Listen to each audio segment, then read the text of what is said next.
ಅಯೋಧ್ಯೆ ನಗರಿಗೆ ಪ್ರೀತಿಯ ಸ್ವಾಗತ. ಮತ್ತೊಮ್ಮೆ ಕರ್ನಾಟಕದ ವೀಕ್ಷಕರಿಗೆ ರಾಮ ಜನ್ಮಭೂಮಿಯ ಭವ್ಯ ಮಂದಿರದ ದರ್ಶನಕ್ಕೆ ತೆರಳುತ್ತಾ ಇರುವ ರಾಮ ಭಕ್ತರ ದೃಶ್ಯಗಳು ಇದೀಗ ರಾಮ ಮಂದಿರದ ಮುಖ್ಯ ದ್ವಾರದ ಮುಂಭಾಗದಲ್ಲಿ ಕಾಣಲಿಕ್ಕೆ ಸಿಗ್ತಾ ಇದೆ.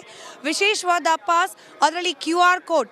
ಈ ಒಂದು ಪಾಸ್ ಇರುವವರಿಗೆ ಮಾತ್ರ ಮಂದಿರದ ಒಳಗಡೆ ಪ್ರವೇಶವನ್ನ ನೀಡಲಾಗ್ತಾ ಇರೋದು. ಹೈ ಸೆಕ್ಯೂರಿಟಿ ಭದ್ರತಾ ವ್ಯವಸ್ಥೆಯನ್ನ ಮತ್ತಷ್ಟು ಮಗದಷ್ಟು ಹೆಚ್ಚುಗೊಳಿಸಲಾಗ್ತಾ ಇದೆ. ಬರೋಬ್ಬರಿ 1100 ಕೋಟಿ ರೂಪಾಯಿ ವೆಚ್ಚದಲ್ಲಿ ನಿರ್ಮಾಣವಾಗಿರುವ ರಾಮ ಮಂದಿರದ ಉದ್ಘಾಟನಾ ಕಾರ್ಯಕ್ರಮ ಇವತ್ತು 12:30ಕ್ಕೆ ನಡೆಯಲಿರುವ ಮುಹೂರ್ತದಲ್ಲಿ ಕನ್ನಡಿಗ ಅರುಣ್ ಯೋಗಿರಾಜ್ ಕೆತ್ತಿರುವ ಬಾಲರಾಮನ ಮೂರ್ತಿಗೆ ಪ್ರಧಾನಿ ಮೋದಿ ಅವರ ನೇತೃತ್ವದಲ್ಲಿ ಪ್ರಾಣ ಪ್ರತಿಷ್ಠಾಪನೆಯನ್ನ ನೆರವೇರಿಸಲಾಗುತ್ತೆ. ವಿಶೇಷ ಅಂದ್ರೆ ಕರ್ನಾಟಕದ ಬಸವರಾಜ್ ಸೇರಿದಂತೆ 14 ದಂಪತಿಗೆ ಯಜಮಾನತ್ವ ಸ್ಥಾನವನ್ನ ನೀಡಲಾಗಿದೆ. ನಾಳೆ ಸಾಮಾನ್ಯ ಭಕ್ತರಿಗೆ ಮಂದಿರದ ಪ್ರವೇಶವನ್ನ ನೀಡಲಾಗುತ್ತೆ. ಇವತ್ತು ಸಾಮಾನ್ಯ ಭಕ್ತರಿಗೆ ಮಂದಿರ ಪ್ರವೇಶ ಇಲ್ಲ, ಆದರೂ ಕೂಡ ಅಯೋಧ್ಯೆಯ ಈ ಪ್ರಮುಖ ರಸ್ತೆಗಳಲ್ಲಿ ಭಕ್ತರು ಜಮಾವಣೆಗೊಳ್ತಿದ್ದಾರೆ. ರಾಮನ ದರ್ಶನಕ್ಕೆ ಅವಕಾಶ ಸಿಕ್ಕರೆ ಸಾಕು ಅಂತ ಹೇಳಿ ಸಾಕಷ್ಟು ಸಂಖ್ಯೆಯಲ್ಲಿ ಜನ ಜಮಾವಣೆಗೊಳ್ತಿರೋದನ್ನ ಕೂಡ ನೀವು ಗಮನಿಸ್ತಿದ್ದೀರಿ. ಇದೀಗ ಒಬ್ಬೊಬ್ಬರಾಗಿ ಆಹ್ವಾನಿತರು, ಪಾಸ್ ಇರುವವರು ಮಂದಿರದ ಒಳಭಾಗಕ್ಕೆ ಹೋಗ್ತಾ ಇರುವ ದೃಶ್ಯವನ್ನ ನೀವು ಗಮನಿಸ್ತಾ ಇದ್ದೀರಿ. काशी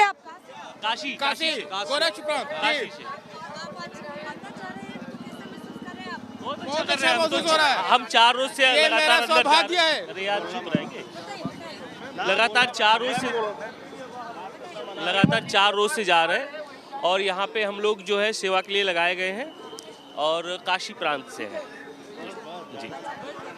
ಇದು ಒಳಗೆ ಹೋಗ್ತಾ ಇರುವ ರಾಮ ಭಕ್ತರ ಮಾತುಗಳು ಸೇವಾ ಕಾರ್ಯಕ್ಕೋಸ್ಕರ.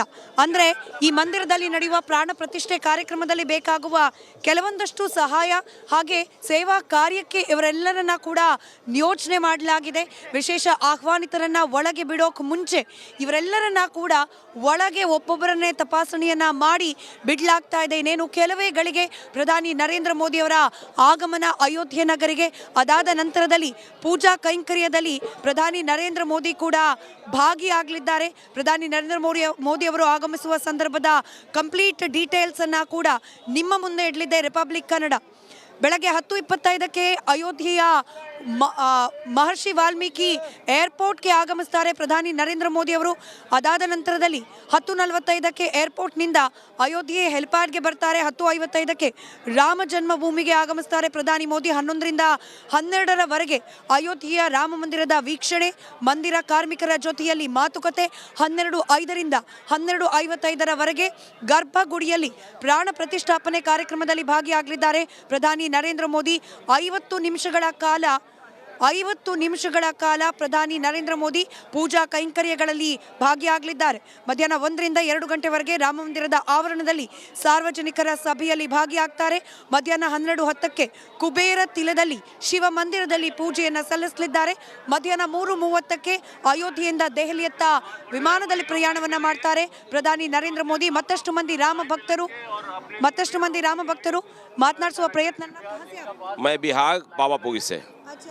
अंदर क्या आपको जवाबदार क्या रिस्पॉन्सिबिलिटी दिया गया है? मेरी रिस्पॉन्सिबिलिटी है संतों के व्यवस्था का, कहाँ बैठेंगे, क्या करेंगे, कैसे उनका दर्शन होगा, वो मैं व्यवस्था. ठीक है. ಸೊ ಇದು ಪೊಲೀಸರು ಕೂಡ ಭದ್ರತಾ ವ್ಯವಸ್ಥೆಯ ದೃಷ್ಟಿಯಿಂದ ಮಾಧ್ಯಮಗಳ ಕವರೇಜ್ಗೂ ಕೂಡ ಒಂದಷ್ಟು ನಿರ್ಬಂಧವನ್ನ ಹೇರ್ತಾ ಇರೋದು.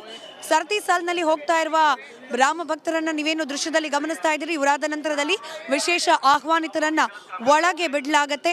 ಸೊ ಇದಿಷ್ಟು ಸದ್ಯಕ್ಕಿರುವಂತಹ ಮಾಹಿತಿಗಳು. ಮತ್ತಷ್ಟು ಅಪ್ಡೇಟ್ಸ್ ಅನ್ನ ನಿಮ್ಮ ಮುಂದೆ ಇಡ್ತಾ ಹೋಗ್ತೀವಿ ಚಿಕ್ಕ ಬ್ರೇಕ್ ಆದ್ಮೇಲೆ.